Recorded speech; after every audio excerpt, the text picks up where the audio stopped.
समस्तीपुर जिले के विभूतिपुर प्रखंड एवं आसपास के इलाकों में जल जमाव की वजहों से किसानों की परेशानी बढ़ी हुई है। आपको बता दें कि वैती नदी से ओवरफ्लो हुए पानी तथा लगातार हुए बरसात की वजहों से इस इलाके में जल जमाव की समस्या रहती है। साख मोहन एवं आसपास के इलाकों में फसलों के उत्पादन पर संकट है, किसान परेशान हैं, लोगों के जीवन तंगहाल है। छोटी छोटी बस्तियों और निचले इलाकों में रहने वाले बसावटों में जल जमाव की वजहों से परेशानी है। कई घरों के आसपास महीनों से जल जमाव लगा हुआ है। कहीं घर के पिछवाड़े में जल जमाव से परेशानी है तो कहीं घरों के आगे भी दरवाजों पर जल जमाव की वजहों से घरों से निकलना मुश्किल है। एक तरफ जहां फसल के उत्पादन पर संकट है तो दूसरी तरफ किसान एवं मजदूरों में आर्थिक तंगी है। मजदूरों एवं किसानों में परेशानी बढ़ी हुई है। जल जमाव तो ये बढ़ रहा है बाढ़ के जी। पानी तो आता है जो तो जल निकासी का मांग करते हैं आप? हाँ, जल निकासी मांग भी करते हैं। नाला जैसे बोले ये चाचा, नाला भी तो नाला कहाँ बनाना चाहते हैं? सड़क के किनारे? नहीं, वो खेत में बनेगा। कौन है? चौर है खेत पहले पूर्वज में था। नहर चाहिए। हम सब चंदा करके करते हैं मगर सब जोत लेता है तो नाला खत्म हो जाता है। प्रत्येक साल आप लोग बनवाते हैं? प्रत्येक साल बनवाते हैं। साल बनवाना पड़ता है। कोई देवो नहीं करता है चंदा, सब बार करता है। जब जोतवाइए लेता है कैसे होगा? सरकारी होगा तो कोई नहीं जोतेगा। किसान परेशान है। लोगों का बताना है कि यह समस्या किसी एक साल की नहीं है बल्कि प्रत्येक साल होती है। 3 से 4 महीने यह परेशानी बनी रहती है। इलाके के लोग जल जमाव की वजह से परेशान हैं और इसका असर है कि आर्थिक रूप से भी लोग परेशान हैं, शारीरिक रूप से भी नुकसान पहुंचता है। जल जनित बीमारियों का प्रकोप अलग से बढ़ा होता है। जलीय जानवरों का प्रकोप भी इन दिनों खासतौर से लोगों में परेशानी बढ़ाता है। बावजूद समस्या के अस्थायी समाधान के लिए न जनप्रतिनिधि को कभी फुर्सत हुआ, न स्थानीय सांसद एवं विधायक ने समस्या के समाधान के लिए कभी सार्थक पहल की। अधिकारियों ने भी इसकी अस्थायी निदान की तरफ कभी गंभीरता से ध्यान नहीं दिया। लिहाजा लोग सालाना इस समस्या से परेशान हैं। ये गेट जो पानी बहता है ना, इस बार जेठे महीना डूब गया है सौंसे बाद। अच्छा, नाला नहीं है। नाला कोई प्रशासन कोई नहीं चिरवाता है। नाला नहीं बनता है? नहीं बनता है। नहीं ब्लॉक से कोई नेता नहीं जाएगा। नेता कोई नहीं जाता है। कौन सा ब्लॉक है? विभूतिपुर ब्लॉक है। तो जनप्रतिनिधि इंटरेस्टेड नहीं है? जनप्रतिनिधि नहीं इंटरेस्टेड होते हैं तब ना। पंचायत समिति 18 के अंदर में है और नहीं नाला चिरवा देते हैं। रुकावट का क्या वजह हो सकता है? वो रुकावट का वजह कुछ नहीं है। वो किसान सब का खेत है जी, और उन्हीं का आदमी सब जोतता है। पार्टी खेत में जोतता है।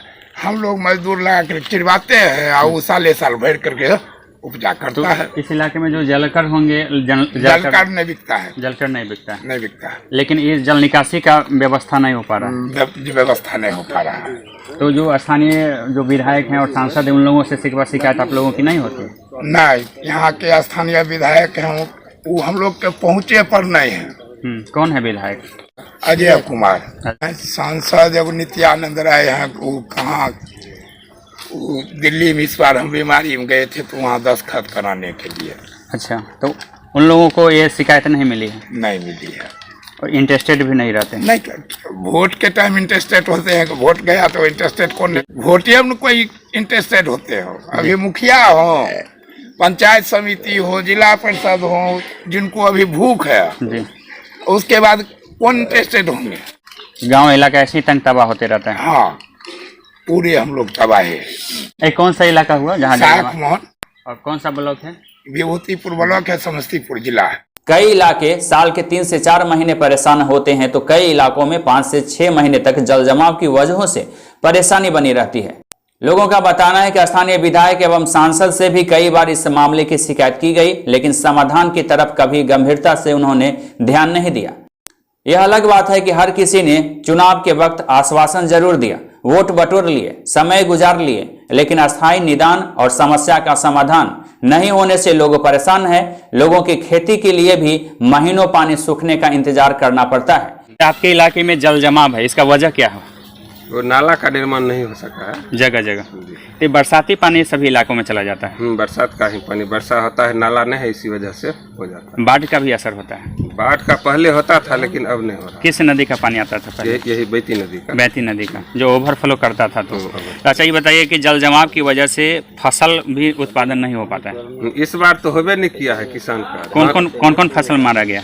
धान का तो मान लीजिए बिचरा दिया, लेकिन बिचरा रह गया, बिचरा डूब गया, खेत तो डूबी गया पानी की वजह से। किन इलाकों में पानी रहता है? ये तो शाख मोहन इस दायां साइड बायां साइड दोनों साइड रहता है। लोग नहीं मांग करते हैं कि ये जो जल निकासी की सालाना समस्या है उसका निदान हो सके? वो तो बहुत बार मांग किया गया है। किसान को जब मान लीजिए फसल नहीं होगा तो सारा नुकसान है, इसीलिए इलाका पिछड़ता जा रहा है। इसी वजह से धान का लगभग 50 बीघा से हमारे पंचायत में जी 50 बीघा से ज्यादा फसल रोपाई नहीं हुआ, जल जमाव की वजह से। जल जमाव से। अगर ये पानी सही समय से नहीं निकासी होगा तो फिर अक्टूबर वाला गेहूं मकई ये भी नहीं हो सकता।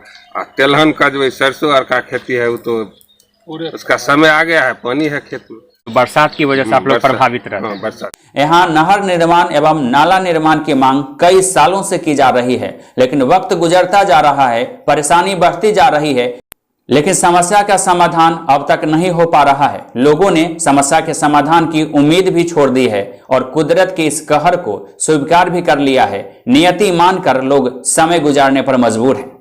इस इलाके को किसी उद्धारक की तलाश है, ऐसे जनप्रतिनिधि की तलाश है जो इस समस्या का अस्थायी समाधान कर सके।